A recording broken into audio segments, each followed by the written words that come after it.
محاربة دروس الدعم، وهذه في الحقيقة واحدة من الأشياء التي يعني لابد أن نتحدث فيها، وهو إشكال وما نخافوش منه على كل حال، ونواجهوا المشاكل بكل قوة وبكل جرأة من طرف مؤسسات الدولة باش نواجهوا هذا الإشكال وغيره من الإشكالات.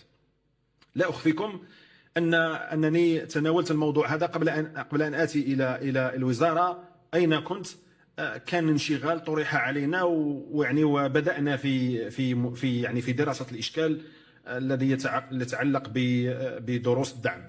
أنا أقول لكم ما يتعلق باختصاص وزارة التربية الوطنية داخل المؤسسات التربوية، استراتيجية الوزارة داخل المؤسسات التربوية اللي هي المكان نتاع الاختصاص، يعني تعتمد الآليات الآتية. واحد، تشتغل الوزارة وهذا من صميم اختصاصها على جودة التعليم، على ضمان جودة التعليم، لأنه التلميذ هذا باش يروح برا كاين إشكال، فنحن نشتغل على هذا الأساس جودة التعليم. ثانيا، هذا القرار الذي اتخذه السيد رئيس الجمهورية في تحسين الظروف المادية والمالية والمهنية لموظفي التعليم، هذا واحد من الآليات في الحقيقة الفعالة، لأنه الأساتذة هؤلاء الذين يمارسون في تلك الأماكن يقدموا الدروس في أماكن معينة، يعني مهما كان فالمبرر هو مبرر مالي إلى حد ما. ف يعني جاء القرار ربما في وقته في تعزيز آليات الحفاظ على المرفق العام. احنا هذا هو وظيفتنا. المرفق العام اللي هو المدرسة يجب أن تؤدي وظيفتها بمستوى عالي.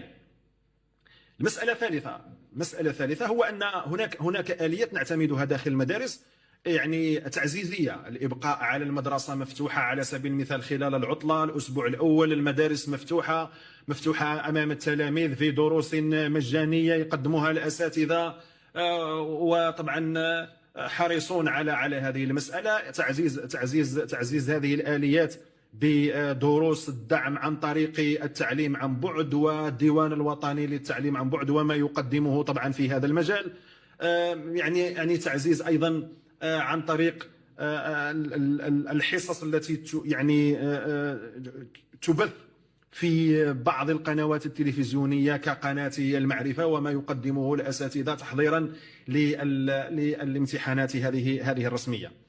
أقول في الأخير بأن هذا ما تقوم به الوزارة داخل مؤسسات التربية، ولكن النشاط الذي يمارس في تلك المحلات هو نشاط يجب تكييفه، لابد من تكييفه.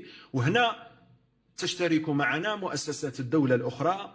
إذا كان يكيف على أنه نشاط تجاري فلا بد من مواجهته تجاريا، إذا كان يكيف على أنه نشاط غير مشروع فلا بد أن يواجه بالآليات التي تواجه الأنشطة غير المشروعة. نحن عندنا عمل تنسيقي مع أجهزة الدولة، مع قطاعات الدولة المعنية، لابد من حل هذا الإشكال بالطريقة العقلية، الطريقة الموضوعية التي تحد من هذا الإشكال.